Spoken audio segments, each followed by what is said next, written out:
El registro del apartamento 213 duró varios días. Los técnicos forenses trabajaban con trajes de protección completa debido al nivel de contaminación biológica. El olor era tan intenso que varios agentes tuvieron que salir al pasillo a recuperarse antes de continuar. Lo que encontraron quedó documentado en un informe policial que se convirtió en uno de los registros más perturbadores de la historia criminal de los Estados Unidos. En la nevera, una cabeza humana en el estante principal. En el congelador, 3 cabezas más. Un corazón humano y genitales masculinos conservados en bolsas de plástico. En el dormitorio, 5 cráneos, algunos pintados, algunos hervidos y cuidadosamente limpiados. En el baño, un barril de 57 litros de ácido con restos humanos en descomposición. Por todo el apartamento fotografías, cientos de fotografías del proceso completo de principio a fin. Los investigadores también encontraron un altar a medio construir. Dahmer había estado levantando una especie de altar ceremonial utilizando los cráneos de algunas de sus víctimas. Lo había diseñado con luces de color azul y negro. Esa misma noche, antes de que Tracy escapara, Dahmer le había hablado de él con entusiasmo. Quería usarlo como lugar personal de meditación y ritual. En ese mismo edificio, a pocos metros de todo aquello, familias enteras habían vivido durante años, algunos con niños pequeños, gente que usaba los mismos pasillos, el mismo ascensor, la misma entrada, y ninguno sabía nada. Las víctimas encontradas en el apartamento fueron identificadas a lo largo de las semanas siguientes mediante comparaciones de ADN y registros dentales. 12 de las 17 víctimas de Dahmer habían muerto dentro de esas 4 paredes. La mayoría eran hombres jóvenes afroamericanos, muchos eran homosexuales, varios eran inmigrantes o hijos de familias inmigrantes. Jóvenes que vivían en los márgenes de la sociedad y cuyas desapariciones no habían generado la misma urgencia policial que si hubieran pertenecido a otras comunidades. Ese hecho fue señalado una y otra vez por las familias de las víctimas durante el juicio, y tenían razón. Después de ser arrestado, Jeffrey Dahmer hizo algo que nadie esperaba, confesó todo, sin abogado presente en las primeras horas, sin resistencia, con una calma que los investigadores que lo interrogaron describieron como completamente antinatural para alguien en esa situación. Habló durante horas, durante días, describió cada asesinato con precisión quirúrgica, dio nombres, fechas, métodos, ubicaciones. Explicó qué había hecho con cada cuerpo, señaló en mapas el lugar exacto donde había descartado los restos que no conservó. No había remordimiento en su voz, pero tampoco había el orgullo que había encontrado en Jaycee. Había algo más difícil de describir, una especie de alivio profundo, como si cargar ese secreto durante 13 años hubiera sido una presión insoportable que finalmente podía soltar.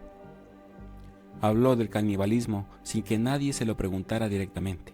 Explicó que comer parte de sus víctimas, específicamente los bíceps de algunos de ellos, le producía una sensación de permanencia, que de esa manera sus víctimas no podían abandonarlo nunca. Habló de los experimentos con ácido en el cerebro, de los intentos de crear lo que él mismo llamaba sus compañeros permanentes. Habló de haberse masturbado frente a los cráneos de las víctimas que consideraba más hermosas. Los investigadores que tomaron esa confesión recibieron apoyo psicológico obligatorio en los días posteriores. Varios solicitaron trasladarlo a otras unidades. No era difícil de entender por qué. El juicio de Jeffrey Dahmer comenzó en enero de 1992 en Milwaukee. La defensa tenía una sola estrategia viable: demostrar que Dahmer estaba legalmente loco en el momento de los crímenes, que no podía distinguir entre el bien y el mal. No era penalmente responsable de sus actos. Los psicólogos que lo evaluaron diagnosticaron una lista larga y perturbadora de trastornos: necrofilia, trastorno límite de personalidad, trastorno esquizotípico, trastorno psicótico y alcoholismo severo. Era, desde cualquier punto de vista clínico, un hombre profundamente enfermo. Pero la fiscalía argumentó algo que el jurado terminó por aceptar: que Dahmer era perfectamente capaz de planificar sus crímenes, de ocultar pruebas, de mentir con convicción a la policía y de funcionar con normalidad aparente en el mundo exterior. Que haber mantenido sus crímenes en secreto durante 13 años demostraba un nivel de control y cálculo que no era compatible con la enajenación mental. El jurado deliberó. El 15 de febrero de 1992, Jeffrey Dahmer fue declarado culpable y mentalmente sano en 15 de los 17 cargos de asesinato en Wisconsin. El 17 de febrero de 1992 fue sentenciado a 15 cadenas perpetuas consecutivas. Meses después recibió una 16ª cadena perpetua por el asesinato de Stephen Hicks, cometido en Ohio en 1978. 16 cadenas perpetuas consecutivas, sin posibilidad de libertad condicional. Jeffrey Dahmer nunca saldría de prisión, o al menos eso parecía. Jeffrey Dahmer fue enviado al Instituto Correccional de Columbia en Portage, Wisconsin. Por razones de seguridad, fue puesto en aislamiento desde el primer día. Otros reclusos querían matarlo. Las autoridades temían por su vida dentro del sistema penitenciario. Pero Dahmer solicitó formalmente salir del aislamiento, que quería tener contacto con otros reclusos. Quería trabajar, participar en actividades, llevar una rutina más parecida a la de los demás internos. Las autoridades penitenciarias accedieron. En prisión, Dahmer se convirtió al cristianismo, se bautizó en una ceremonia dentro de la cárcel, comenzó a leer la Biblia regularmente. Los capellanes que lo atendían hablaban de él como alguien que parecía genuinamente transformado. También recibió cartas, muchas cartas, de personas que lo admiraban, que lo defendían, que decían amarlo, al igual que había ocurrido con Jaycee. Dahmer había generado un grupo de seguidores perturbadores que encontraban en él algo que ninguna persona en su sano juicio podría justificar. El 28 de noviembre de 1994, Jeffrey Dahmer fue asignado junto a otros 2 reclusos a limpiar el gimnasio de la prisión. Uno de los reclusos se llamaba Christopher Scarver, tenía 27 años y cumplía cadena perpetua por asesinato. Ese día llevaba una barra de metal escondida bajo la ropa. Cuando los guardias dejaron a los 3 presos solo durante unos 20 minutos, Scarver atacó. Golpeó a Dahmer en la cabeza con la barra. Luego atacó al tercer recluso, Jesse Anderson. Cuando los guardias regresaron, Dahmer y Anderson estaban en el suelo con el cráneo fracturado. Jeffrey Dahmer fue declarado muerto a las 9:11 de la mañana. Tenía 34 años. Años después, Christopher Scarver explicó en una entrevista por qué lo había hecho. Dijo que Dahmer se burlaba abiertamente de sus crímenes dentro de la prisión, que hacía figuras con la comida del comedor para recrearlos, que parecía disfrutar de la perturbación que causaba en los demás reclusos, que alguien tenía que ponerle fin a eso. Cuando el caso Dahmer llegó a los titulares de todo el mundo, ocurrió algo que las familias de las víctimas nunca pudieron olvidar. Los medios hablaban de Dahmer, de su infancia, de su psicología, de sus métodos, de sus confesiones, pero de las víctimas apenas los nombres anotados en una lista al final de los artículos. Stephen Hicks, Stephen Tuomi, James Dockstader, Richard Guerrero, Anthony Sears, Raymond Smith, Edward Smith, Ernest Miller, David Thomas, Curtis Stronger, Errol Lindsey, Tony Hawkes, Conrad Stinson Phone, Matt Turner, Jeremiah Weinberger, Oliver Lacey, Joseph Randerholt. 17 nombres. La mayoría eran hombres jóvenes afroamericanos, muchos eran homosexuales, varios eran inmigrantes o hijos de inmigrantes. Sus familias señalaron durante y después del juicio algo que el sistema no podía ignorar: las desapariciones de esas víctimas no habían sido investigadas con la misma urgencia con la que se habrían investigado si hubieran sido jóvenes blancos de barrios más acomodados. Era verdad incómoda. Se convirtió en uno de los legados más importantes del caso.